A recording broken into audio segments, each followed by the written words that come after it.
What's up, guys? Welcome back on Sport Vitamins for episode 43. Today's guest is Coach Zack Zillner. Coach Zillner has a vast amount of experience at four NCAA Division I institutions: Kansas University, University of Illinois, University of South Mississippi, and Texas University. Currently, he is in his sixth season as women's basketball sport performance coach for the Longhorns.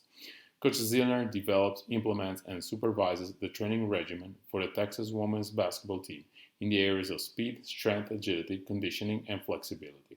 Coach Zillner also works hand in hand with the areas of sport medicine and performance nutrition. So, without further ado, guys, here is episode 43 with Coach Zack Zillner. Coach, good morning. Welcome on Sport Vitamins. Coach, how are you? Good to have you. Yeah, I'm doing great. So usually we start asking our guests a little bit about their background. Yeah, my background, I went to University of Kansas. It's a school in the Midwest, predominantly known for basketball. When I was there, I interned with every team, including football, so soccer, track, baseball, basketball, everybody. Did 5 years there, and then went to the University of Southern Mississippi, where I was the director of strength and conditioning for basketball, for men's and women's, and volleyball.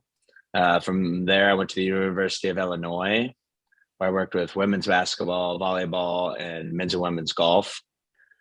After that, I went back to Kansas, worked men's and women's basketball, softball, golf. And then now I'm at the University of Texas, where I work just predominantly women's basketball. And this is my sixth season. All right, great. So the first question that I would like to ask is, can you tell us something about the assessments that you do with your athletes? Yeah, I think with our assessments, it's every single day we see them as a new assessment. So we have the standard sports science type testing where we do force plates, Nord board, mid-thigh pull, DEXA scan, all that traditional sports science stuff we see. And then from there, we kind of overlay that data with what I see in person over in the weight room. All right, great. And how do you adapt your work based on the data that you collect on a daily basis? So the three biggest things we take into account is the force plate data, the practice load data, and then our elite form data. So elite form is velocity-based training. So we can, calculate bar speed and see different velocities. So you can see, during certain time periods, we might want lower velocities. Certain time periods closer to competition, we want higher. We'll kind of overlay that with what the force plate data is telling us. So if the force plate data is telling us they're fatigued, and then we look at the workload in practice and it's super high, and then I overlay that with, let's say, a hang clean is the velocity is lower than it usually is. Then we can kind of ask questions on, are we overreaching too much? Are we under recovered? How's everyone else on the team looking? So is it just a one athlete type situation? And maybe that's, a sleep issue, nutrition issue, mental health type thing, or is it the whole type of group? And then from there, it's, do we want them to be, kind of tired in this period? Is this an overreaching block, or do we need them to be fresh because we have a competition coming out? Are there also some questionnaires that you ask to your athletes on a daily basis? We used to do a questionnaire where they'd come in and fill out like a 10-question thing. What I found now is I work with such a small group. It's just 14 athletes. So we talk and communicate 2 or 3 times throughout the day. I usually shoot them a text message in the morning, seeing how they feel from the night before. I'll talk to them before practice or before weights, during practice, during weights, and then after. So we get a pretty good idea of how they're feeling throughout the day. And I think, questionnaires can tell you a lot, but I think that person-to-person contact every single day, you kind of get a feeling of, how that athlete's actually feeling at that point. For sure. You just said that you also talk to your athletes during practice. That means that you're on the court when they practice, right? Yeah, so I'm their primary strength coach. I don't have any other team. So that means I'm at every lifting session, every conditioning session, every practice, shoot around, game, everything. So it's great just because you get a chance to really know that athlete, know what they're going through. I think going to practice is invaluable to see, was it actually a hard day or was it actually an easy day? I think coaches and players, have different opinions on whether a session was hard or easy. So it's great to see it yourself as well as back it up with the data. For sure. For coaches, practices are always easy. Always easy. They should be in way better shape than they are. We didn't even do anything. We also make sure to give information during practice, like in real time, to the coaching staff about the status of each individual. Yeah, well, usually that's more towards the assistant coaches. If we're seeing like, hey, this player, maybe she could take a few reps off, or hey, she needs to get moving more. Usually what we're kind of look at is our bottom workload players, how to get them up. So it might be, hey, she needs to stay in a few more on this drill, or hey, after practice, we need to get her afterwards and work on some, usually it's extra skill development. We try to sit down and figure out, is this athlete not playing because of skill, or are they not playing because of a conditioning or strength issue? And more often than not, it's a skill issue.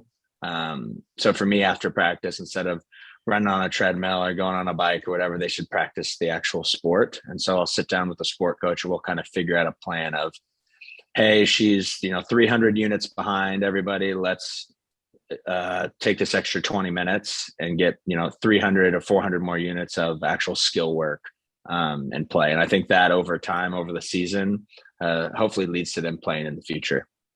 For sure. Do you guys wear a catapult during practices? Yeah, we use catapult. They'll wear them for every practice, game, shoot around.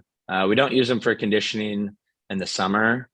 I think that's just, kind of overkill with all of them. They get tracked on so many stuff. We kind of just let them freestyle in the summer, and then we track everything the whole rest of the year. This is a question that I'm curious about. Like, how do athletes react to wearing wearables at the collegiate level? Because, for example, a lot of professional athletes don't really like to wear like catapult or first bit or stuff like all the sensors that we would like to put them on their bodies. But I want to know what's your opinion and what's your experience with collegiate athletes. I think the biggest thing is educating them on the why. Like, why do we need to wear this? What's it tracking? How's it going to be used for me? Can it be used against me? So I think it's a way of presenting it to them of this can only help you. And then have a more open relationship of, you can ask a question like, are we going to use this to punish you? No. Is this going to help you? If you ever get injured, return to play? Yes. And I was given the option. I always tell them, like, if you don't feel comfortable wearing it or don't want to wear it, you don't have to. But more often than not, they like to see their metrics. So I'll post like who's got the highest scored in practice, who hit the highest vertical, who hit the max velocity speed. And I think with that, they don't really mind it. I think they're kind of used to us tracking a lot of stuff. I get why in the pros it's different, just because there's big contracts and other things like that, and privacy stuff. But our athletes, for the most part, there's not real pushback. Okay, I got it. Coach, can you tell us something about the biggest challenges that you have faced so far in your career at the college level? I think the biggest challenge is probably, getting these athletes to buy in at first, just because their main sport's basketball, and basketball inherently isn't a sport where you are used to lifting weights. It's kind of like soccer. It's kind of a newer, probably in the last 15 to 20 years, that's been like the standard that people do lift for basketball. American football, I'm sure rugby over there, like, lifting weights is what you do. There's no question on like, do we have to lift weights? It's a no-brainer there. So I think it's educating them on why, strength and conditioning can be important to help their overall development. I know some people, you may have gotten stuck with a bad strength coach in high school or maybe at a different college or wherever. And I think it's kind of relating to them of like, this is supposed to enhance what you're doing, not take away from what you're doing. So that open pipeline of communication kind of gets that buy-in of, we're constantly asking like, how do you feel? Do you feel faster? And then we have the numbers to kind of back it up. I think educating the athlete as well as the coaches, a lot of these coaches have been coaching a long time.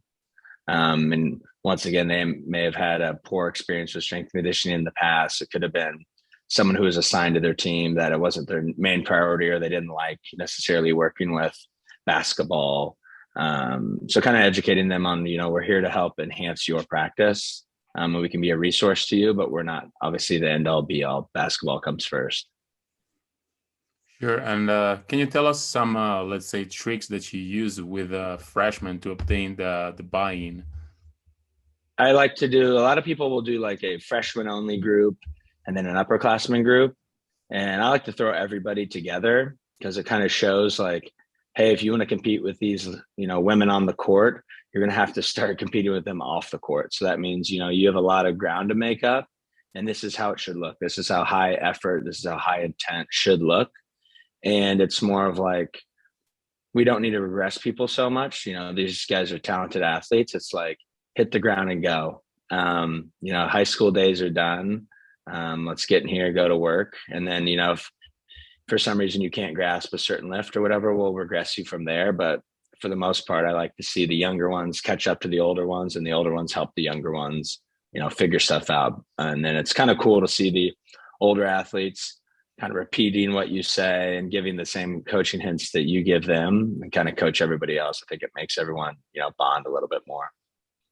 Do you feel it's a little bit more challenging to get a buy-in of a female athlete as opposed to obtaining the buy-in of a man athlete? I wouldn't say so. I think every, male or female is different. I've worked with plenty of guys that hate lifting weights or think, it's going to ruin their shot or whatever. And I've worked with plenty of women who are way tougher than any man I've ever worked with. So I think it's an athlete by athlete situation. And you can kind of talk to them and figure out, hey, like I can tell you don't like, when we have weights, like, why is that? Am I coaching you a way you don't like? Do you just really not like lifting? How can I make it a better environment for you? Because I think we can both agree, the athlete, myself, that the weight room is going to help their basketball career. And so it's like, okay, if this room's going to help, what can I do? And what can you do so we can make this an enjoyable experience? And I think if they see that you're trying to help them, they're going to at least give you a chance. Sure. And always talking about buy-in, getting the buy-in. How important it is to get the buy-in of your head coach? I think that's the biggest factor. If you have a head coach that doesn't believe in what you do, they're probably not going to give you the allotted time. They're probably not going to speak very highly of you to, other assistant coaches or even players. So I think if you don't win over the head coach or at least the assistant coaches, I don't think you really have a fighting chance. And so I think you kind of have to come at it at a way of, coach, how can I help, complement your practice, complement your game? Like, what do you need from me to better suit your players? And then when they tell you, like, this is how I'm envisioning going about it, this is why. If you have any questions, let me know. So I think you really got to put your ego aside and be willing to, give and take with what the head coach wants. There's certain things that, we do because my head coach wants to do that necessarily aren't, probably what I would pick to do. But at the end of the day, like, it works. And so it's like give and take just with any relationship. It can't be all one-sided. Is it common in the US to have the head coach being present during the weightlifting sessions? I've been at some schools where the head coach is there every session from the beginning to the end. I've been to some where I'm not even sure they knew where the weight room was. And usually right now, I think it's a good sign if your coach isn't in there, because that means, they trust what you're doing. So the most I see my head coach in there is he'll come in if we have a recruit or if he wants to say, hi to one of the athletes or hi to me. But usually for the most part, he's like, that's your room. I trust you with everything. So I think that's a good sign if your head coach isn't around. Yeah, absolutely. Absolutely. Coach, let's switch gears and let's talk about your coaching philosophy. Can you tell us something about it? I'd say my coaching philosophy, as a coach, I always wanted to be a teacher. So when I found out strength and conditioning was a job and I could be active on my feet all day, I was like, heck, I want to do that. So I think I'm a teacher first. So when we have a new workout of the day, a new training block or a new exercise, I like to, get on the whiteboard and explain to them, here's why we're doing heavy back squats today. Here's why we're doing conditioning tomorrow, and kind of give them my thought process. And then from that thought process, I feel like they see that, hey, this is thought out. This isn't something he just throws at the whiteboard and, the day of, and we just do a workout and get a good sweat and get going. So I like to explain everything to them. I'm sure I do too much of that sometimes. We're like, dude, we just want to lift. But that's kind of the way I like going about it. Open communication. And then we have a clear-cut standard of operations on how everything should be, how we should act, the intent behind every movement. And my whole thing is you're either on board or you're off. So if you don't want to comply with that stuff, you can go figure it out on your own. But everyone else who's here and wants to get better, I'll work with you till the cows come home. So and then training philosophy, it's kind of like a ground up approach. A lot of the stuff I put out there, you could tell it's, we're on our feet. I think quality of movement is the most important thing. So, better movers in sport, not necessarily, better back squatters or cleaners or snatchers. Usually that will be a byproduct of it just because, we're going to work on those movements a ton. But I think, full body, multi-joint movements, I think are great. Are you a bilateral guy or a unilateral guy or a little bit of both? So I would say younger me, it's funny how it's changed. I think younger me was very much like, we're going to get really strong at back squat. We're going to really squat at deadlift. We're going to be really good at hang cleans, or really like all the big lifts. Because you're like, hey, force production leads to power production. And then the older I've gotten and seen more athletes go through, and me personally training, the less I do that stuff and the more I do unilateral stuff. So I think it's a good mix of both is great. I think when you're looking at sports performance, you can't look at everything inside a box. So, some athletes need strength, and most of your high level athletes, especially the ones that we get, I think getting them, super bilaterally strong can actually be kind of a negative in certain aspects, especially with basketball. It's, you're more fluid, efficient operators, your higher level athletes.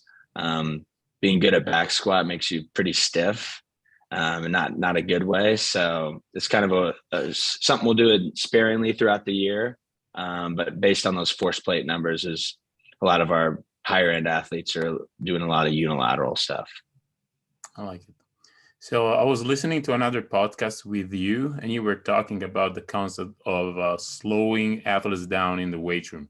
Can you please explain this concept and tell us something about it? Yeah, so we found with these high-level basketball players, basketball is very stop and go. So if you're really good at accelerating and decelerating, you're very stiff. So that's great for performance, but for health, we've all worked with athletes like that their lower backs are always tight, calves and feet are super tight, and they're probably our quickest athletes that we have. So if I'm looking at practice, they're doing high volumes at practice, high volumes in the game of stop, go, stiffness, stiffness, stiffness. What I don't need to do in the weight room is keep reinforcing that over and over and over. And so I think in the weight room, especially in season, I almost like to do the opposite of what they're good at on the court. So they're getting 3 hours of reps of jumping, stop, go, stop, go, stop, go. And so in the weight room, we'll put them in, unilateral overhead type positions where it's, if you're doing a split squat, overhead split squat, you can't do that really fast and ballistic. So it purposely slows them down. So our athletes that are high operators like that, will slow them down with different tempos or put them in different positions where they have to go slower. And I think those longer full ranges of motion, longer force production helps keep them healthy throughout the whole season. Yeah, that's interesting. And do you also have a group of athletes that works harder and faster in the weight room? Yeah, so we'll find with a lot of our post players, they're very long. And then, so if you're longer, your center of mass is a little bit higher, you're not going to be as twitchy and quick. So our athletes that aren't as quick have a longer time to create force, some more momentum type athletes. They'll hinge at their hip, come up super slow, like an outside for volleyball. They need to do more short ballistic things in the weight room and lift harder. So it's like we kind of have two different programs, like a performance program and then a health type program. And that performance program is what you see with normal traditional strength conditioning, like what you'd see in the summer over here of, back squats, cleans, heavy barbell movements, and then ballistic plyometrics. Got it. You said that the athletes that are in the health group do a lot of overhead exercises, right? And how do you make sure that they don't compensate? Because most of the basketball athletes I've worked with have like a have limited range of motion in their shoulders. So we'll work up to it. If they can't get to that overhead position, we might start with a goblet position, or in that overhead position, we'd have like a broomstick or a PVC pipe, something like that. We're always trying to put them in positions where they can succeed with minimal risk of, injury or anything like that. And so if an athlete can't go overhead and that's the limiting factor, then, we'll use dumbbells or kettlebells or something where they can hold it, closer to their center of mass. And we might give them, more of a tempo, increase the range of motion where their legs are. So they might have like an elevated front and back foot, different things like that to kind of mix it up. Okay, got it. Can you walk us through a weightlifting session? So from the very first moment when an athlete step in the weight room from the end of the workout. So what we'll do is I'll just give you an example of our in-season training, because that's what we're doing right now. It's most fresh in my head. So they'll come in, usually chat with me for a little bit on how their day's going, all that kind of stuff. I like to get them out of their shoes. So the first block or a couple supersets is usually barefoot. And so we'll do something with the ankle where we'll work on mobility at the ankle, stability, and then strengthening. And then from there, we'll kind of do some sort of a low level plyometric, low amplitude. And then after that, they're going to put their shoes on, and we'll have usually like a barbell type warm up, little lunge complex, something like that. And then we'll go into our big movement of the day. So for example, let's say it's a back squat for that day. All the things in my warm up are basically going to hit all the problem areas that you have in a back squat. So limiting factors in back squat are usually, ankle range of motion. So we're definitely going to hammer that. Trunk stiffness. So we're going to do some loaded carries, different stability movements, T-spine mobility. So we might do some rotations, something like that to basically enhance that big movement of the day. And so these lifts will take 15 to 30 minutes. And the whole thing is it's basically a warm up into that main movement. So it'll be back squat, finish back squat, do some, running mechanics or like higher level plyometrics, and then they'll go right to the court to go shoot. So everything's it's like I joke that it's our dynamic warm up, but it's basically a long dynamic warm up. Their main working sets, they'll maybe hit, 3 sets of 2 reps and then be done. So the volume is very low, but our intent is high. Do they lift every day before basketball practice? So we get 3 lifts for sure before practice during the week. And then the other days are kind of optional. So everyone comes in pretty much every day before practice. And on those optional days, it's more of like, hey, you're in the performance group, we should probably lift again. Hey, you're in the health group, let's do some more stretching, full range of motion type stuff. Or like, how do you feel today? Sometimes you're like, I'm, beat up from the week. Let's do some more, stretching recovery stuff. Or, hey, I feel great, let's get after it. And so those kind of days, I kind of let them choose, or I'll kind of guide them to what I think they should be doing. Got it. And last week you posted on Instagram a story about warming athletes up in the weight room before basketball practices or games. Can you tell us something about this and why you like it, and what's the reason behind it? Yeah, I think the whole thing is like when we lift weights, like us personally in a workout, I always tell people to go through your hour-long workout and then timestamp where you feel the best. So usually you feel really good around the 20 to 30 minute mark. You've probably done all your warm-ups. You're probably into your second or third working set and you feel awesome. And I always tell people, leave then and go to practice. And so we always do things in the weight room where, we're potentiating things, we're doing a squat paired with a jump. And so I thought, let's potentiate practice by coming in under loads, and then we're going to be unloaded when we go into practice.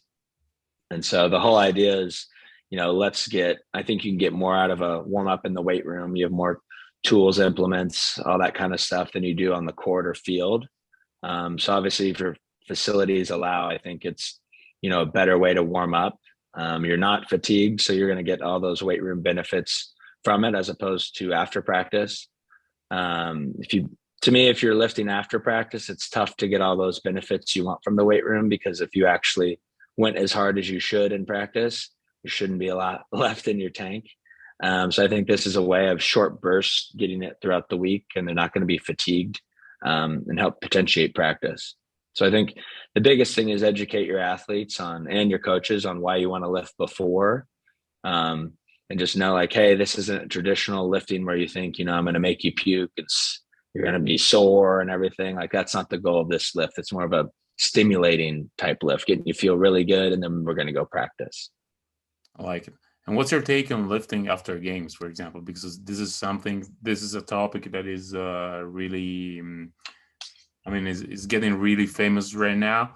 And it's something that I also use with my athletes, especially in this year that we play basically every 3 days. It's something that I use a lot. So I would like to know, what's your take on this? I like it. I think especially if, your schedule's like that when you're on the road a ton, I think it's great to do it after a game, especially with players that don't play a lot. A lot of these players, practice is so intense that a game is almost a deload. So I think your high minute players, it's great for them to come in and, get some work in, especially, because they're going to be banged up and all that kind of thing. So that central nervous system's already working overtime. So might as well capitalize and keep it going. That way, their high days stay high and their low days stay low. So yeah, I'm all for it. Also, we're lucky we're gone basically 36 hours on a away game and we come home. So if we lift before every practice, we're probably going to get 4 or 5 lifts in a week regardless. So usually after a game, we won't have to scramble to try to lift. But I know if we're in a different situation where we're on the road for longer stints of time, you bet we'd be lifting after the games. Is it hard to get an athlete in the weight room right after the game? Yeah, I think it's kind of one of those things you need to explain to them, here's why we're doing it on this day. With us, I don't know about you guys, but after the game is really hard just because there's media obligations. People want to see their family. Coaches got to talk to them. So it's a whole ordeal. And a lot of college arenas aren't equipped with weight rooms. So, we're at an advantage where we fly private. So right after the game, we'll come home. And usually that next day is a recovery day with me. And then people who didn't play will kind of, get them some extra volume on that off day. Sure. Now, it's not really hard for us because we are lucky we have our weight room right in front of the locker room. So as soon as the game finishes, the players jump in the weight room, they get the lift in 15, 20 minutes, and then they go back to the locker room for the final speech by the coach, and then they can do whatever they want, basically. So that's the dream setup right there. Yeah, it's perfect. All right, Coach. Usually we finish off with 3 rapid fire questions. Oh boy. All right. So first one, your favorite exercise in the weight room? Favorite exercise, the hang clean. Okay. Your favorite strength and conditioning book? I would say Power Positions by Andrea Hudi. Okay. One coach that our listeners should follow on social media? Andrea Hudi, for sure. She was the strength coach at UConn back in the early 2000s when men's and women's basketball won all those national championships. She was at University of Kansas when they won, I think, 14 straight conference championships, couple national championships, and now she's back at UConn working with the women. So if you have any basketball strength and conditioning questions, she definitely knows her stuff with that. Great. Coach, if some of our listeners would like to reach out to you, where can they find you? Yeah, the biggest way to reach out to me is probably Instagram or Twitter. My Instagram is ZSZILLNER. It's just first initial S and then my last name. Then Twitter is the same thing. So I try to post a couple of times a week what we're doing, some stuff with me training. So if you want to see slow guy lift weights. That's a good one there. Get back pretty quick. All right, Coach. Thank you very much for taking the time and spending some time with us. It's been a great show for today. For sure. Good luck with the rest of your season. Thank you very much. Another great episode of Sport Vitamins with an amazing guest.